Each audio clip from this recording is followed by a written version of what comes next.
Olá, está no ar mais um debate. Nessa semana a gente vai falar sobre pós-graduação. Nos últimos meses a gente tem visto diversas notícias sobre o fechamento de diversos programas de pós-graduação aqui na capital, também no país. PPGs de universidades privadas. Qual o impacto disso para os estudantes e professores? Como é que fica a produção acadêmica, a pesquisa nas universidades? Além do fechamento dos cursos, a gente quer tratar como está a procura pela especialização, mestrado, doutorado, a procura por essa formação. O contexto da pós-graduação é o tema hoje do nosso debate, e para a gente poder falar sobre esse nosso contexto atual do país, a gente hoje conversa e recebe no estúdio da TV Câmara, mais uma vez, a professora da URGS, Maria Beatriz Luce, junto a ela também o Henrique Martins Soares, que é coordenador da Associação de Pós-Graduandos da URGS, também é doutorando em administração, e de forma online o nosso convidado, o Bruno Eiseric, que é vice-presidente do Sinep-RS, que é o Sindicato do Ensino Privado aqui do Rio Grande do Sul. Muito obrigado por estarem aqui conosco de forma presencial e também virtual, para tratar sobre pós-graduação, tema e área que foi muito atacada nos últimos anos, tem sido tema de debates, às vezes até controversos, por parte da sociedade. A ideia hoje aqui é a gente apontar e elevar a riqueza da pós-graduação e o quanto ela contribui para o nosso país. E eu queria começar com o professor Bruno, que está em Bento Gonçalves e de forma muito gentil está aqui com a gente hoje, professor Bruno. Nós tivemos notícias aí impactantes nos últimos meses sobre fechamentos de programas de pós-graduação, como por exemplo da Unicinos, né? 12 PPGs que fecharam. Isso tem marcado de forma muito negativa a própria universidade e a estrutura de forma geral, né, da pós-graduação, quando a gente fala sobre o fechamento dessas estruturas e o quanto compromete, professor, essas estruturas estarem sendo fechadas, compromete as pesquisas. Ouvindo o senhor nesse primeiro momento, primeiro, bem-vindo, muito obrigado pela sua presença. Como estão os professores, os alunos nesse momento, diante esses fechamentos lamentáveis? Em primeiro lugar, quero agradecer o convite para poder estar aqui conversando, cumprimentar os demais componentes dessa nossa mesa. Eu acho que, em primeiro lugar, acho que quando a gente fala em educação, a gente já tem que pensar hoje que nós vivemos um momento de educação híbrida, né? Eu acho que esse próprio programa de hoje, com dois painelistas de forma presencial e um painelista aqui de forma virtual, de forma remota, já mostra como tem andado e como vai andar a questão da educação no futuro, tanto de educação básica, ensino superior, mesmo em pós-graduações, que é a nossa pauta aqui hoje. Obviamente, eu não pretendo tratar de questões específicas de instituições, porque isso caberia a elas tratar, e certamente, se houve algum fechamento, e houveram fechamentos de alguns programas, certamente as instituições elas devem ter pensado muito bem antes de ter tomado essa decisão. Eu acho que a questão que envolve a pós-graduação, ela acaba se inserindo num contexto maior de como a educação é tratada no nosso país. Nós não conseguimos atingir a meta do nosso Plano Nacional de Educação, que é o número de alunos no ensino superior no Brasil. Se nós vamos comparar o número de alunos que nós temos em outros países, como Chile, aqui perto, Argentina, Uruguai, nós não chegamos nem perto do número de alunos que deveríamos ter do ensino superior aqui no nosso país. E isso acaba se refletindo na pós-graduação, porque se nós não temos um número expressivo de alunos na graduação, obviamente que isso vai retratar na pós-graduação. Nós estamos tendo, nos últimos anos, um sucateamento do financiamento estudantil, do próprio FIES. Isso faz com que milhares de jovens que queiram ingressar no ensino superior acabam não ingressando no ensino superior. E como eu disse antes, com menos graduados, nós vamos ter menos pós-graduados. Ninguém aqui discute a importância dos programas de pós-graduação, tanto faz se falamos em MBAs, em especializações, mestrado e doutorado. É muito importante que nós tenhamos a educação como prioridade. E aí, só retomando o que eu disse no início, enquanto a educação não for vista como prioridade no nosso país, com políticas de Estado, nós vamos enfrentar problemas na alfabetização, no ensino fundamental, no ensino médio, na graduação e, consequentemente, na pós-graduação. Professor Bruno, ouvindo isso que o senhor trouxe, professora Maria, claro, vocês têm uma experiência nas universidades públicas, olhando para esse movimento, nesse primeiro momento, desse fechamento dos PPGs em universidades privadas. Claro, cabe a cada universidade, com seus motivos individuais para esses fechamentos. Como é que vocês acompanham isso de fora e refletem os impactos disso também para a pesquisa de forma geral também? Bem-vinda. Muito obrigada, eu estou muito contente de voltar aqui à TV Câmara e a esse programa, Felipe, e estar bem acompanhada de um estudante de pós-graduação e reencontrando o professor Eizeric, com quem temos debatido vários temas da política educacional. Eu creio que nesse momento eu posso participar dessa conversa, né, já tomando alguns pontos da tua introdução e do primeiro comentário que nos oferece o professor Eizeric, no sentido de, digamos, como pesquisadora desta área, da área de política educacional, planejamento e gestão da educação, uma área que eu me dedico e acompanho, né, de corpo presente há mais de 50 anos na pesquisa sobre esse tema, né? Bom, em primeiro lugar, eu concordo muito fortemente com o professor Eizeric nessa premissa fundamental de que educação é um bem comum. E entendendo esta noção de bem comum como é algo que precisa beneficiar a toda a sociedade. É direito de todos e por isso é dever do Estado, né? E por isso é dever da sociedade, né, apoiar o Estado e participar da discussão das políticas educacionais, né? Concordo muito fortemente de que a educação é uma das pautas necessárias e prioritárias em qualquer projeto de desenvolvimento social, econômico, cultural, né, de soberania da nação e etc. E concordo que nós temos tido muitos antagonistas, né, no caminho de consolidação desta prioridade à educação. Nós estamos debatendo este problema, que é um fato, e é um fato importante aqui em Porto Alegre, né? Citaste a Unicinos.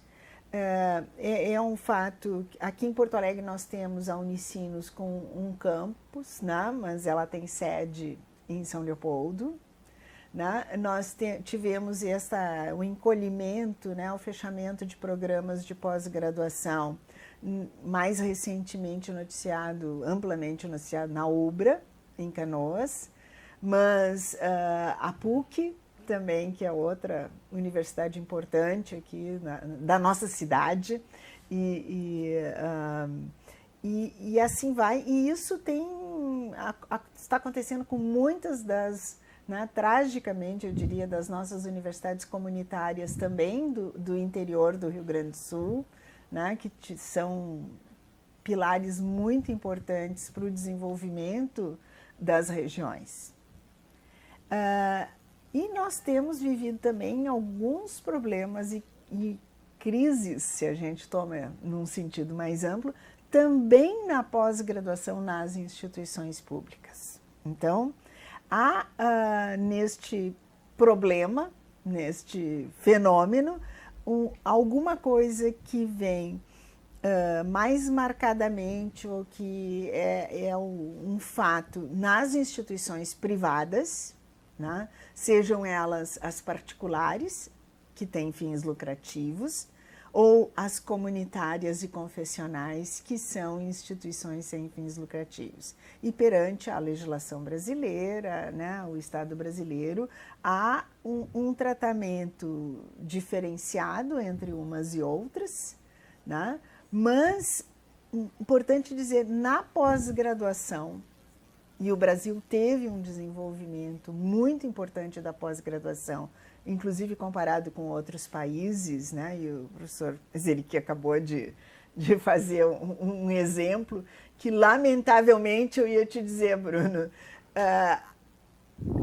vou ter que, talvez, contrapor, não sei se nós estamos usando as mesmas bases de dados. Segundo o último censo da educação superior, nós estamos com uma taxa de matrícula na educação superior do Brasil melhor do que a da Argentina.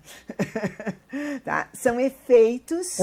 Eu falo em percentual, perdão, eu digo percentualmente em relação ao que queríamos ter percentual pelo da Plano população Nacional de de Educação. 18 a 24 anos, taxa líquida e taxa bruta, nós conseguimos expandir bastante nas últimas 2 décadas, né? E pelo menos o último, eu tenho até, perguntei para o Felipe quando cheguei, vamos mostrar alguns slides com dados são sempre bons. Com os dados, mas fica para visualizar. outra oportunidade. Eu inclusive tenho, né, e o INEP tem publicado. Deixa eu aproveitar isso que gráficos muito lindos que a senhora trouxe, porque até antes de a gente concluir, acho que aqui a gente não vai trazer respostas simples para problemas complexos, né? A gente aqui vai trazer algumas reflexões.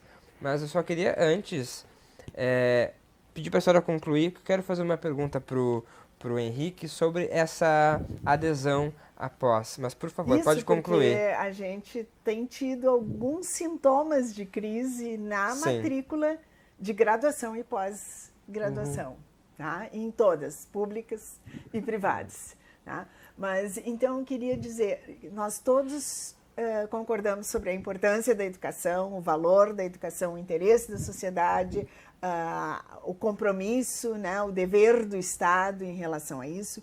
E quando nós estamos falando especificamente de pós-graduação, eu acho muito importante nós sabermos que, embora o Brasil tenha tido, em relação, por exemplo, a todos os países da América Latina, uma tardia educação superior, muito mais tarde, porque era uma política da coroa portuguesa não deixar o desenvolvimento da educação superior nas suas colônias, né?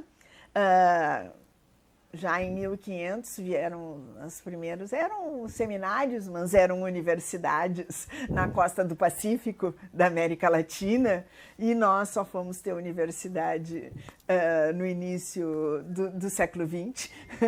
É muito né? Nós tivemos curso superior só no século XIX. Né? Bom, então, o que eu queria dizer? A pós-graduação brasileira, graças a uma visão de futuro, de plano de desenvolvimento do Anísio Teixeira, né, de vários ícones da nossa política educacional, teve um desenvolvimento privilegiado relativamente. E a nossa pós-graduação brasileira tem servido de modelo para muitos países que buscaram colocar seus melhores quadros para fazer pós-graduação aqui, nas melhores universidades, nos melhores programas de pós-graduação do Brasil, e tem se inspirado na política de pós-graduação do Brasil. É importante a senhora lembrar disso como referência, porque anos brasileiro... 60, anos 70, anos 80, nós tivemos um plano de expansão da pós-graduação muito importante, tá?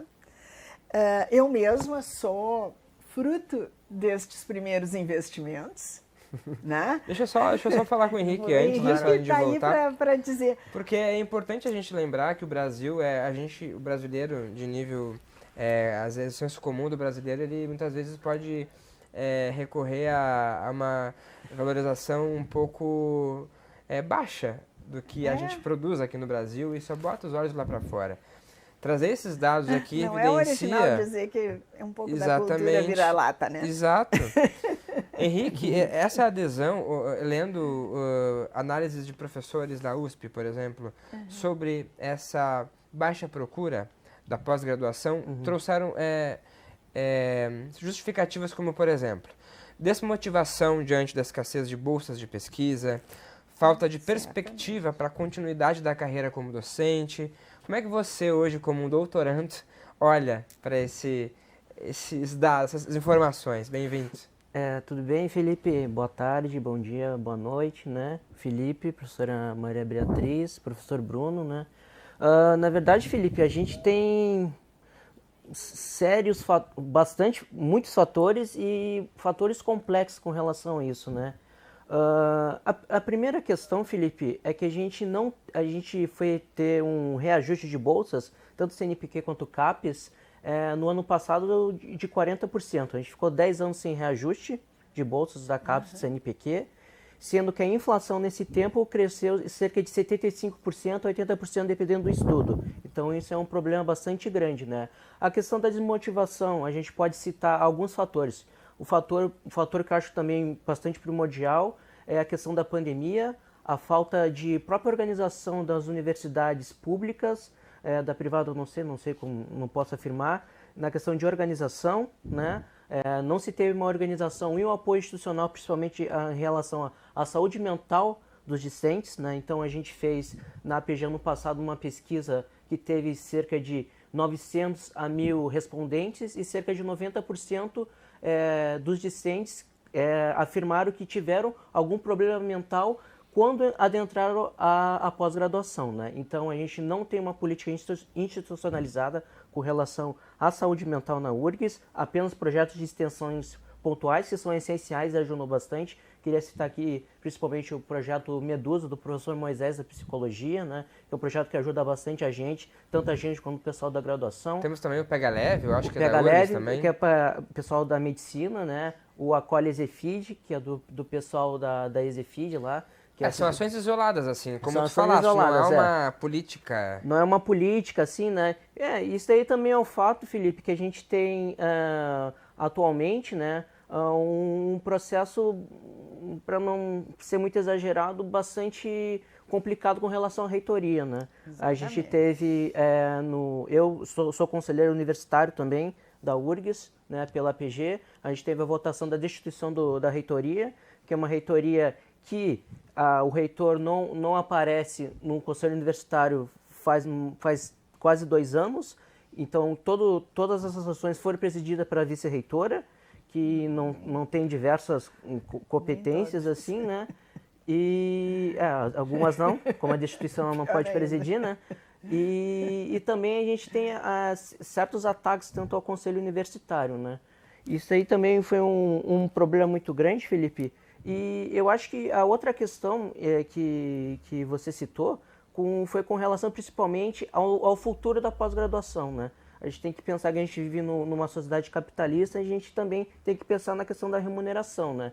A gente tem um déficit muito grande com relação a tantas vagas, né? Porque as universidades cresceram bastante, principalmente no governo Lula e Dilma, mas também chegou a uma recessão, principalmente a partir do governo Temer, da crise econômica, mas também a gente consegue ver que esse crescimento ia chegar no limite e a produção dos doutores continua numa aceleração, né? Então, há 10 anos atrás a gente tinha concorrência de 5 a 10 pessoas por vaga, hoje a gente pode chegar a 30, 35 pessoas por vaga. E para onde vai todo mundo? Essa que é a pergunta, Felipe. Para onde vai todo mundo, né? Porque a gente tem um afastamento muito grande, por exemplo, eu da administração, de grandes empresas contratarem os doutores. A gente não tem essa política aqui ainda no Brasil muito fixada. Essa já é uma leitura minha, né?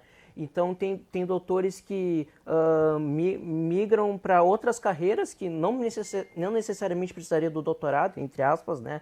Então, às vezes, a pessoa investe um tempo de 4, 6 anos, sem contar que isso é outra questão também. A gente ganha a bolsa, porque a gente considera uma bolsa como salário, principalmente a APG, e não é contado para a Previdência Social isso, né? Então a gente não leva para a aposentadoria isso, então isso é uma reivindicação nacional, até como Associação Nacional da Pós-Graduação dos Estudantes. Também a gente não tem férias e também tem esse problema, né, que eu acabei de citar, e tem outro problema que é a questão da permanência, né? O único benefício de permanência que a gente tem atualmente é o RU. Então a gente não tem direito aos outros benefícios até mesmo que a graduação tem, né?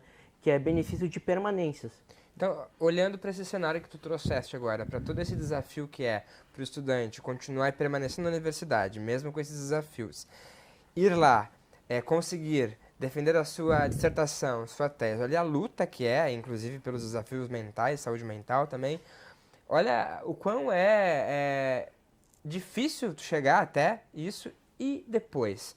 Olha o quanto essa valorização tá difícil de ser feita pela sociedade e eu fico pensando, professor Bruno, se de certa maneira, para essa crise, quando a gente está falando sobre o ingresso nas universidades, o senhor acredita que as universidades, aquelas faculdades que oferecem cursos EAD, de alguma maneira esses cursos mais rápidos e curtos, eles entram nessa engrenagem que possa ter dificultado um pouco esse ingresso nas universidades mais presenciais? Como é que o senhor tem visto esse crescimento de cursos EAD? Perfeito. Eu acho que, em primeiro lugar, a gente tem que pensar sempre em políticas de Estado para a educação, né? Nós não podemos, entra governo, sai governo, troca-se uma política de educação como nós estamos assistindo agora em relação ao ensino médio, por exemplo. A gente não consegue estabilizar um novo ensino médio quando entra um novo governo com uma proposta nova. E aqui eu só quero retomar, antes de responder efetivamente a tua pergunta, Felipe, algumas questões que foram trazidas pelos outros debatedores. Eu acho que no Brasil a gente precisa imaginar o seguinte: claro que é importante nós termos pessoas no ensino superior, é importante concluir o ensino superior, é importante fazer uma pós-graduação, mas também nós temos o abandono do ensino técnico, né? Se nós formos para a Alemanha, se nós formos para a Itália, se nós formos para vários países da Europa, o aluno, quando ele conclui o ensino médio, ele pode optar, ou ele vai para o ensino técnico, ou ele vai para o ensino superior, né? Recentemente eu estive na Estônia e Finlândia, e lá, mesmo o aluno que faz o ensino técnico, ele pode optar por fazer uma pós-graduação. Sim. Então, assim, eu acho que, primeiro, nós precisamos ter uma política de Estado para a educação, né? Segundo lugar, que eu acho que é muito importante a gente também fazer uma pequena separação quando a gente fala em pós-graduação. Porque eu acho que uma coisa é nós falarmos em mestrado e doutorado, né? Eu posso dizer que eu sou egresso da URGS, eu fiz o meu mestrado na URGS, minha filha hoje é mestranda, né? E quando a gente fala de especializações e MBAs, porque quando a gente fala de especializações e MBAs, isso é um mercado extremamente desregulamentado, né? Quando a gente fala aí de mestrados e doutorados, aí sim nós temos a CAPES atuando de uma forma muito forte e fiscalizando bastante, né? Mas agora, respondendo diretamente a pergunta que tu fizeste sobre o EAD, né? Infelizmente, nós estamos vivendo uma EADização, digamos, do nosso ensino superior, né? E isso se deve a alguns fatores. Um deles é a oferta que existe em função do valor, né? Não tem dúvida nenhuma que se o aluno pudesse estudar presencialmente, né, pagando um valor mais acessível, ele preferia estudar o presencial, mas de qualquer maneira eu costumo dizer o seguinte: nem todo o EAD é ruim e nem todo o presencial é bom. Nós temos experiências em EAD que são muito boas. E nós temos instituições que trabalham com ensino presencial que não são tão boas. Professor Bruno, né? deixa eu O que nós aproveitar o que o senhor temos... trouxe aí, desculpa lhe interromper, até para não perder esse gancho, porque, infelizmente, né, professora Maria, a gente, eu falo no geral, a sociedade é atraída pela questão da oferta do dinheiro, né? Aí oferece aquele curso EAD por um valor X e aquilo atrai. R$ 99,00. R$ 99. Mas é muito enganador Como é que a gente... o valor deste diploma, né? Como se mede essa qualidade? Porque muitas pessoas falam sobre isso. Porque eu não conseguiria fazer uma faculdade à distância porque eu preciso do presencial. Claro que isso é uma outra discussão. Mas medir a qualidade, né? Como a gente não leva isso em consideração?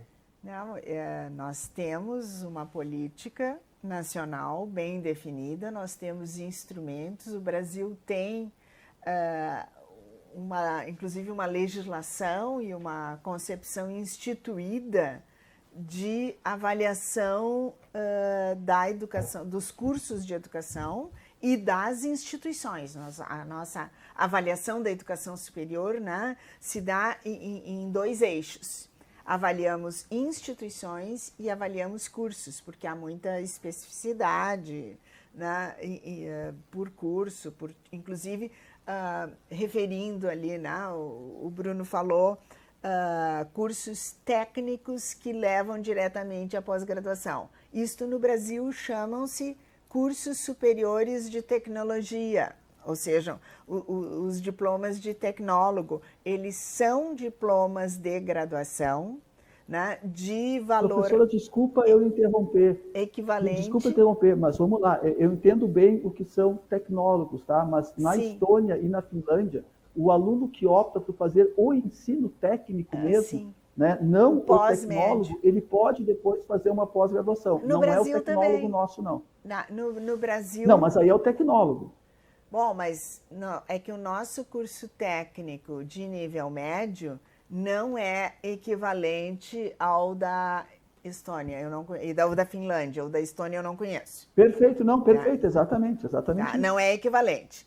Nem em número de horas, condições de ensino, currículos, oportunidades de ciência, tecnologia e trabalho, né? Tem toda uma abordagem curricular diferente, a idade com que eles terminam o curso técnico, assim, né? Mesmo que feito na sequência da escola secundária, né? do ensino médio, é diferente. Eu acho que nós não estamos divergindo, só estou tentando esclarecer para o nosso público que quando a gente fala, né, de um curso com equivalência superior nesta área das tecnologias, no Brasil a gente chama, né, curso de tecnólogos, chama-se tecnicamente curso superior de tecnologia. E estes cursos, como a licenciatura para a formação de professores de educação básica, como os cursos de bacharel, como é o caso da administração, todos eles permitem o ingresso direto, não só na pós-graduação lato sensu, que na realidade nem é considerada assim, não é regulada nem no Brasil nem em outros lugares, mas inclusive esses cursos de tecnólogo permitem direta entrada no mestrado e no doutorado, né? Inclusive a gente tem mestrados profissionais, doutorados profissionais, etc. É toda uma vertente nesse sentido. Mas voltando para o que a gente estava falando de... Eu entendi que nós caímos no assunto EAD, tá? Sem esclarecer qual é a relação que a expansão exagerada, sem supervisão adequada do Ministério da Educação, da EAD, né, implica em problemas para pós-graduação.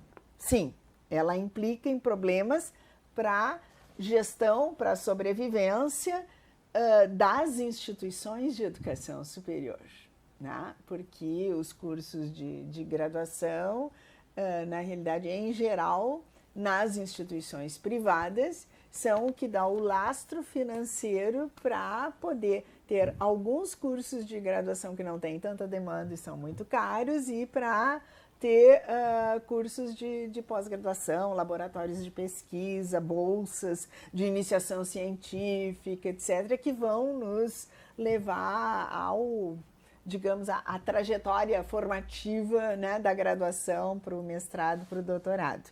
Mas perguntavas da avaliação da qualidade. A avaliação da qualidade, como eu dizia, se faz avaliação, né, das instituições e avaliação dos cursos. No Brasil, nós temos instituído, eu, né, orgulhosamente, inclusive, fiz parte da Comissão Nacional, que lá no início dos anos 2000, a partir de toda a experiência acumulada nos anos 90, fez a proposta da lei que nós temos, que do Sistema Nacional de Avaliação da Educação Superior, que é o SINAES. Né? O que acontece? O governo brasileiro, nos últimos tempos, o Ministério de Educação desmobilizou a regulação. O que é regulação? É o processo de controle, acompanhamento das normativas na prática dos programas. E nós temos no Brasil uma situação que não é comum em outros países, né? O Brasil é sempre um exemplo citado, né, digamos, de um diferencial. Nós temos uma educação superior de graduação muito privatizada no Brasil. Né? E esta expansão num país de população relativamente pobre, se faz com cursos de baixo custo. E a educação à distância. Já começou muito antes da pandemia, não vamos culpar a pandemia por isso, isso é um fenômeno que já estava antes. Né? E desregulamentação, colocando para atividades de ensino pessoas que não são professores, né? Que são ditos tutores e muitos dos quais sem qualificação, os polos de educação à distância sem terem todas as condições que são exigidas de laboratórios e condições para os cursos presenciais. Então, há diferenças de qualidade e eu creio que nós estamos, uma parte importante da crise de educação superior que nós temos no momento é a necessidade do Ministério da Educação retomar com um corpo técnico próprio, que é outro problema que nós temos, né? Esta ideia de um Estado mínimo, né? Ou de diminuição do tamanho do Estado, ou seja, de servidores públicos bem qualificados e tal, mas que seja ao mesmo tempo garantidor de educação de qualidade, são ideias incompatíveis. Uma coisa não fecha com a outra. Então, nós realmente estamos num ponto que é urgente, é necessário que o Ministério da Educação retome o seu papel de regulação e supervisão da educação superior no país. E que para vocês, né, que estão na Associação dos Pós-Graduandos, tu trouxeste na tua fala inicial alguns pontos bem preocupantes aí que mobilizam vocês para lutarem pela melhoria. Me chamou a atenção a questão da permanência. Eu queria que tu comentasse um pouco sobre isso. A permanência e a questão das bolsas, né? Hoje, como que um estudante de pós-graduação na URGS, por exemplo, ele precisa dar conta de um curso que, na sua maioria, ele é um curso diurno, né? Com disciplinas. O doutorado, ele acaba tendo mais no começo disciplinas e depois é mais a tese em si. Depende da área, eu acho, né? Depende muito. Esse é um problema também. O que pode melhorar nessa permanência na universidade? Felipe, na verdade a gente tem alguns problemas. Primeiro, o problema estrutural, de infraestrutura também de receber todos esses alunos, né? A gente eu acabei de olhar aqui, durante o último governo do Bolsonaro, a gente teve uma redução de 14,4% de orçamento para as universidades federais, né? Que isso foi um problema. Então, o orçamento de 2022 chegou ao orçamento igual de 2013. Então, isso foi um problema bastante crítico. A gente tem ainda mais preocupante que a previsão do orçamento, né? Segundo a própria LOA, se eu não me engano, é de um corte de 5% para 2024 no orçamento das universidades federais. Então, primeiro a gente tem esse problema. O outro problema de permanência diz respeito à própria questão que a gente só tem a questão do RU. Então, a gente tem um valor muito acessível para tanto para almoçar e jantar, mas a gente, por exemplo, não tem direito escrito pela URGS para acessar a moradia estudantil, né? Então isso é um grande problema, porque grandes partes dos nossos colegas, eles acabam vindo de outros estados para fazer interior e do interior, né? Então eles têm que ficar aqui e acabam pagando um valor. E tem mais essa questão, né? A região central de Porto Alegre, acho que de 19 até esse ano, né, teve um reajuste, até mesmo por causa do IPCA, de 25% a 30% de reajuste dos aluguéis, né? Então isso é uma questão bastante preocupante. Então a questão de auxílio moradia para a gente é essencial. E mesmo assim, a gente teve a aprovação das ações afirmativas, né? E esse é um ponto que a gente bate bastante. Não adianta a gente ter ações afirmativas, a gente não tem ações de permanência, né? Porque o que adianta a gente tem pessoas de ações afirmativas se eles só têm acesso à disciplina de dia e de tarde, que normalmente, pelo menos dos PPGs que eu conheço, a maioria é de tarde. A maioria das disciplinas são essas, de segunda a sexta, então eles não conseguem acessar, né? A gente tem uma carga muito densa de leitura, né? A gente não tem, a gente tem uma dificuldade bastante com relação aos horários, com a questão dos RUs, dos restaurantes universitários, às vezes colide, né? Então tem aluno que tem que almoçar e tem que pegar um ônibus para ir para o Vale, por exemplo, né? Isso tem um problema principalmente na graduação. A gente tem a própria questão da desvalorização da bolsa em si, né, que não suporta, a gente não tem nenhum benefício, como por exemplo férias, 13º, né? Então é algo bastante denso, né? Então a gente também outra questão muito relevante é que a gente perdeu o nosso tri escolar, né? O atual mandato da prefeitura nos cortou o tri escolar por completo, de todos os pós-graduandos, né? Então a gente tem que pagar a passagem, que é uma das maiores passagens mais caras das capitais do Brasil, né? Então, mais um custo adicional, né, pra gente, né? E a gente tem um deslocamento muito grande, né, entre os campos que a gente tem que atuar. Deixa eu te fazer uma pergunta diante esse cenário que tu tá trazendo pra gente, assim, eu me coloco no teu lugar. Que forças vocês encontram para continuar?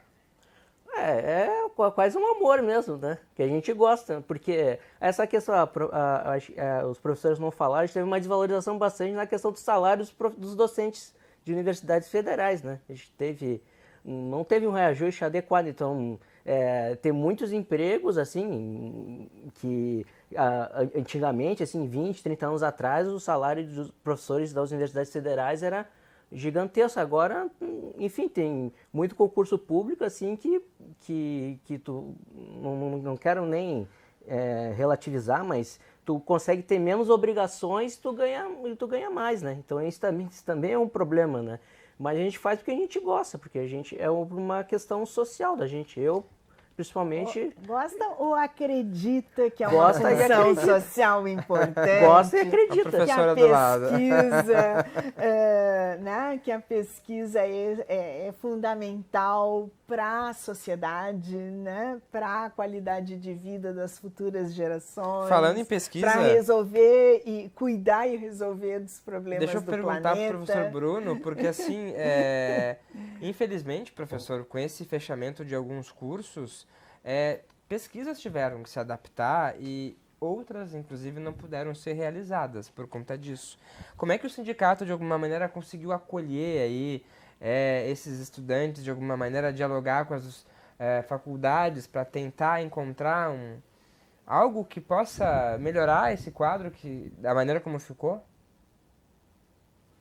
Eu já respondo a pergunta diretamente. Antes, eu acho que é preciso colocar que essa questão que envolve as pós-graduações, ela é uma ponta de um iceberg, né? A gente tem que se dar conta que a educação como um todo, ela passa por problemas no nosso país. E eu acho, sim, em primeiro lugar, que um Estado mínimo pode garantir uma educação de qualidade. Ao mesmo tempo que eu fico muito preocupado com o movimento que está acontecendo hoje em Brasília, da criação de uma agência que se chama INSAIS, que é uma agência fiscalizadora e reguladora do ensino superior. Isso é um grande retrocesso que pode acontecer no nosso país, né? Hoje nós temos o ENAD, que é um exame que todo aluno que conclui o ensino superior ele faz o ENAD, e o Ministério da Educação, através do ENAD, ele tem toda a condição de avaliar qual é a instituição que o aluno estudou, qual o resultado que esse aluno teve e agir nessas instituições que apresentam problemas. Eu acho que nós temos que tomar muito cuidado que no Brasil nós temos muitas vezes aquela política, né? A criança ela chega suja em casa, a gente dá um banho naquela criança e joga água suja, mas joga a criança junto fora. Né? Então nós temos que tomar muito cuidado, que não é tudo que está errado, não é tudo que não funciona. Né? Nós temos que tomar cuidado e principalmente com essa questão regulatória por parte do Estado, que óbvio que nós temos que ter regulação, mas ela tem que ser uma regulação adequada ao momento que nós vivemos. Quanto aos programas que foram fechados, pelo menos em conversa que nós tivemos com o sindicato, é que os programas eles foram fechados, mas todos aqueles alunos que estavam em meio de pesquisa, essas pesquisas seriam concluídas. Então, aqueles alunos que estavam em meio do seu mestrado ou doutorado, isso seria garantido. O que nós não teríamos mais seria o ingresso de novos alunos desses programas. Sim, isto é garantido pela própria legislação, é uma prática habitual, historicamente, né, sempre se faz, em alguns casos há arranjos, inclusive de comum acordo, às vezes inclusive entre universidades, né, para não lesar o direito dos estudantes. Mas é claro que há uma perda de qualidade, porque os laboratórios vão fechando, as condições, né, vão encolhendo, não se tem mais turma de alunos, o aluno, por exemplo, que não realizou, se atrasa, fica sem opção de cursar uma outra disciplina, né, se por algum evento de saúde, de problema familiar, uma questão qualquer, às vezes tem que cancelar uma disciplina, ela não vai ser oferecida no ano que vem. Né? Então, eu acho que é muito importante isso. Agora, o que eu diria assim, quando nós estamos falando da pós-graduação e desses problemas, eu acho que realmente é lastimável que as nossas instituições aqui se vejam numa contingência, e os motivos são vários, né? Mas são decisões de gestão da autonomia das universidades. Né, sejam públicas ou privadas, universidades, por definição, têm essa autonomia de decisão sobre a sua oferta. Mas o direito dos alunos, sim, ele precisa ser preservado, mas há sempre uma perda, eu queria deixar claro. Os professores, em grande parte, né, muitos foram demitidos sumariamente, assim, sem prévio aviso. Outros serão, né, já estão com o horizonte de que assim que terminarem os seus orientandos, né, ou a sua disciplina não for mais oferecida para esta ou para aquela turma e tal, também serão demitidos. E é uma perda, sem dúvida, para a qualidade da instituição, das universidades. O critério nacional para que uma instituição de educação superior possa ser considerada uma universidade, né, porque ela nós temos faculdades, escolas, nós temos uma tipologia aí de 3 níveis. Só perguntar para o Henrique uma questão, porque como é que fica esse cenário, né, Henrique? Porque para o estudante, né, que se forma doutor, ele vai em busca de querer exercer a docência, né, e é muito difícil passar num concurso público para vaga. As universidades públicas, particulares, privadas, vêm como uma oportunidade também de poder ter currículo também para concorrer aos concursos, que conta muito também para passar. Esse cenário para vocês, como que vocês agora rearquitetam pós-doutorado essa saída para esse campo? Na verdade, Felipe, a gente tem algumas estratégias até mesmo de contenção, né? Como fazer um pós-doc fora. Isso daí é um problema muito grande para o Brasil, a gente tem uma fuga de cérebros por causa disso, né? Eu acho que é uma coisa importante, Felipe, que se falar, até a professora Maria Beatriz falou, né? É importante ressaltar até mesmo essa questão, eu acho que tem que ser repensado as próprias métricas que levam a um produtivismo muito grande, né? E até mesmo fazendo pesquisas, de certa forma, que, vamos dizer assim, ninguém usa, né? Ou se consideram assim frágeis por uma questão apenas de produzir para melhorar índices, vamos dizer assim, né? Então, a gente pode ver até programas ou ensinos com nota máxima na CAPES, né? Que foram fechados, né? Então, a gente tem que pensar nisso, né? O que são essas métricas, o que são esses indicadores, né? Será que a gente está no caminho certo, né? Então, eu acho que é uma questão bastante relevante de se pensar. E até mesmo uma própria, vamos dizer assim, pauta nossa é que as próprias universidades veem também a questão dos alunos, né? Com relação aos seus egressos, né? O que esses egressos estão fazendo? Será que eles estão voltando para o mercado de trabalho? Se eles estão com dificuldade, né? Eu tenho colegas que estão com dificuldade de conseguir emprego até mesmo de graduação, né? Porque o próprio mercado de trabalho privado, ele considera praticamente que esses 6 anos de estudo a pessoa não trabalhou, vamos dizer assim, né? Não fez nada, entre aspas, né? Que é uma coisa bastante preocupante, né? Então, a pessoa fica 6 anos, tem problemas mentais, tem dificuldades até mesmo, tem bastante relatos, né? Até mesmo que a própria URGS não reivindica, e muitos alunos desistem por isso, questão de assédio moral, né? Por parte de orientador e discente, né? Então, a gente acaba sofrendo e muitas pessoas desistem por causa disso, né? Acabam botando na balança, por que eu estou fazendo isso? Acabou de me perguntar por que eu estou fazendo isso. Às vezes, muita gente eu pergunto e o pessoal não sabe. Não sabe o que responder. Eu faço eu, Henrique, tenho que falar por mim, né? Eu faço uma questão de impacto social na sociedade, por valores meus, assim, né? Agora, se um colega meu desistir, eu não tem como eu julgar nesse cenário, sabe? É particular de cada É particular. cenário, né? E Felipe, e outra questão, a gente tem discentes que têm famílias construídas já, né? E às vezes a gente tem que fazer o concurso que aparece, por exemplo. E como é que vai ser isso, entendeu? Sem avaliar corretamente. Sem avaliar corretamente, né? E na realidade ainda não está aparecendo. Nós temos tido poucos concursos nas instituições públicas, efeito das políticas dos últimos anos de restrição orçamentária de toda a área da educação superior pública, etc. Né? Essas políticas que desvalorizaram a ciência, o conhecimento, o estudar, né? E acabam, inclusive, propondo encolhimento, digamos, da qualidade da educação básica também. Tá? Não é... digamos, é todo um processo, uma política geral que se aplica. Então, nós ainda não temos tido tantos concursos. E o sistema de pós-graduação continua produzindo doutores. Os programas de pós-graduação das privadas fechando. O que vai acontecer agora nos próximos concursos? Que nós temos os jovens doutores e os experientes doutores que estavam nas privadas, porque as nossas instituições privadas que têm cursos de pós-graduação e cursos de pós-graduação consolidados, com anos de história, né?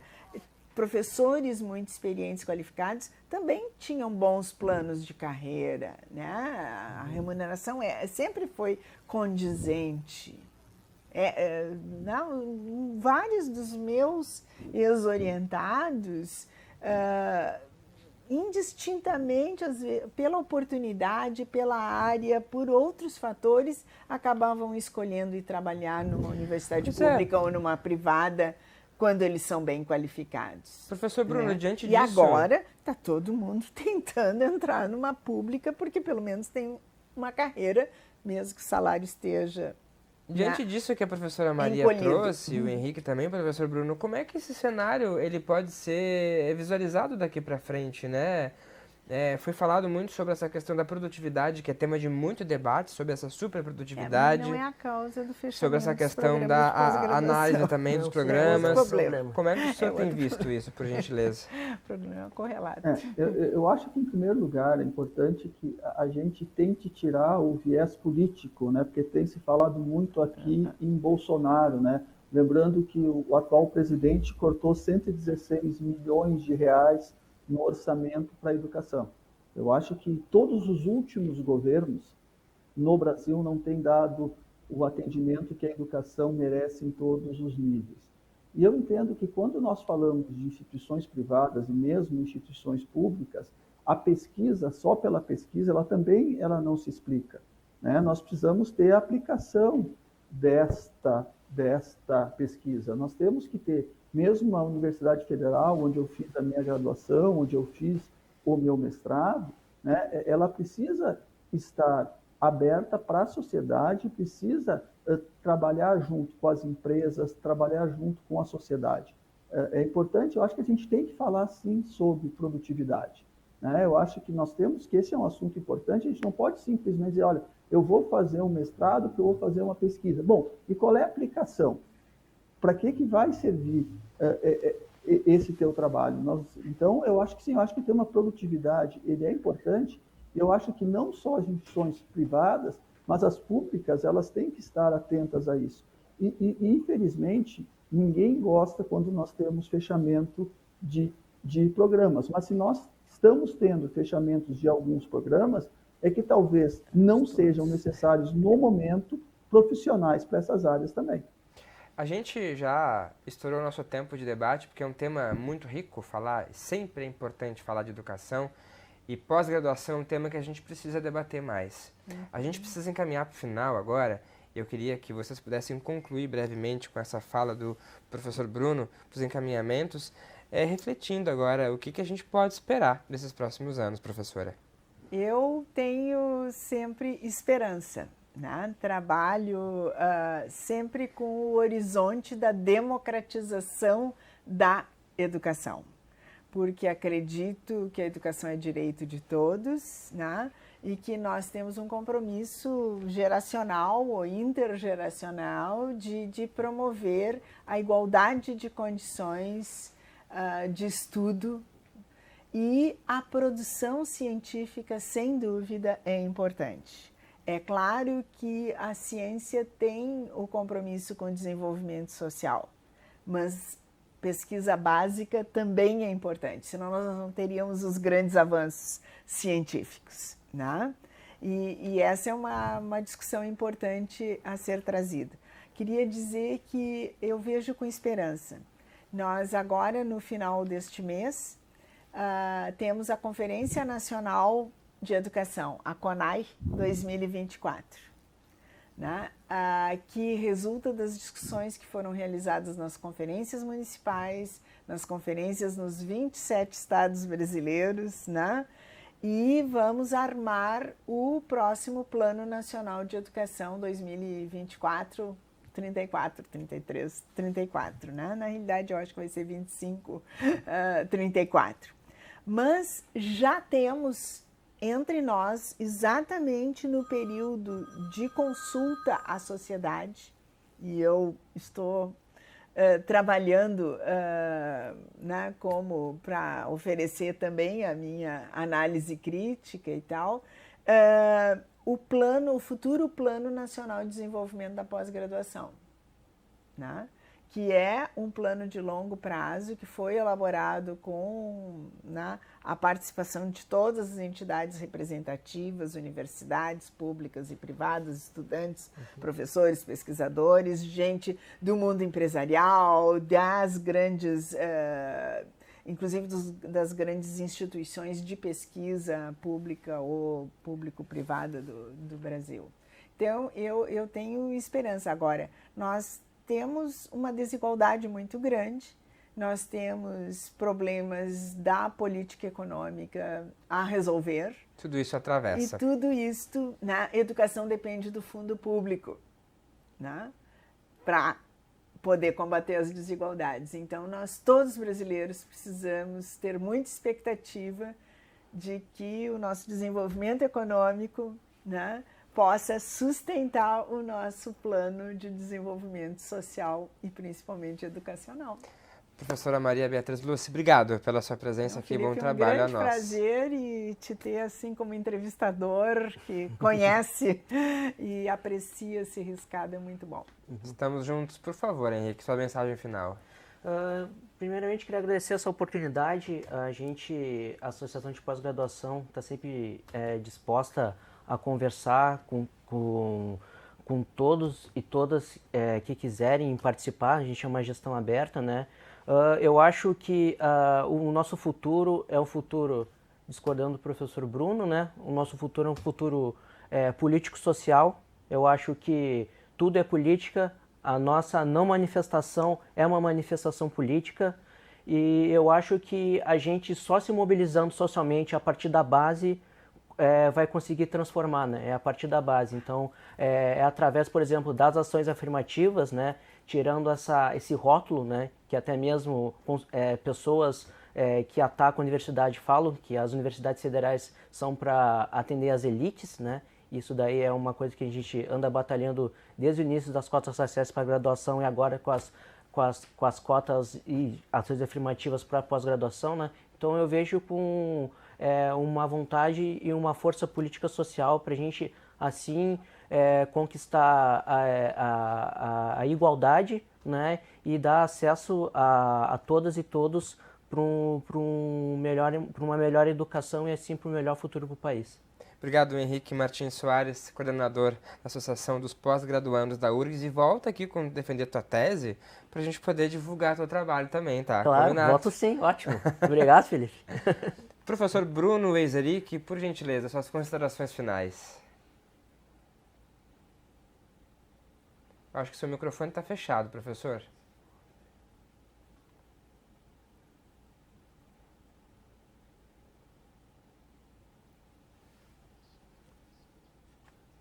Acho que a gente vamos aguardar o professor abrir o microfone enquanto isso. É que eu deixo o microfone Agora desligado sim. até para que o barulho meu aqui não Sim. atrapalhe, né? Educadamente, eu Obrigado, deixo professor. o microfone desligado. Mas Por vamos gentileza. lá, rapidamente então. Primeiro, eu quero colocar para o Henrique que quando eu falo sobre politização, o que me incomoda é politização quando se fala em Bolsonaro, e se esquece que Lula faz cortes também. Então, eu acho que política é fundamental, política é importante e através da política que nós vamos construir um país melhor. Ao mesmo tempo, eu disse na minha primeira fala de que nós não temos políticas de Estado para a educação. E aí nós tivemos no ano passado a CONAI, aí porque trocou o governo, se fez uma CONAI nova esse ano, totalmente fora de questão, fora de tempo, e para ocupar espaço de uma CONAI que já tinha sido realizada, mas que não deu o resultado que esse governo queria. Então, esse é o problema grande que nós temos no nosso país. Falta de políticas de Estado para a educação. E eu acredito no país, eu acredito na educação, e eu acredito, acima de tudo, na sociedade.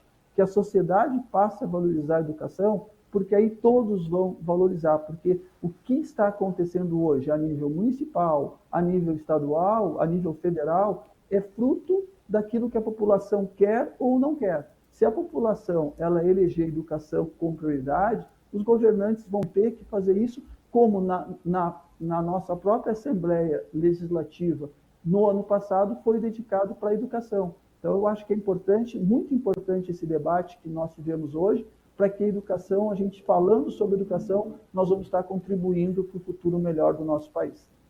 Obrigado, professor Bruno Weiserick, vice-presidente do SINEP-RS, nosso sindicato do ensino privado do Rio Grande do Sul. Temos mais pauta para tratar, mas fica para a próxima. A você, obrigado pela audiência. A gente pode se encontrar de novo no próximo programa e dá para acompanhar e rever este e outros programas por meio das nossas redes sociais. A gente se vê na próxima. Tchau, tchau.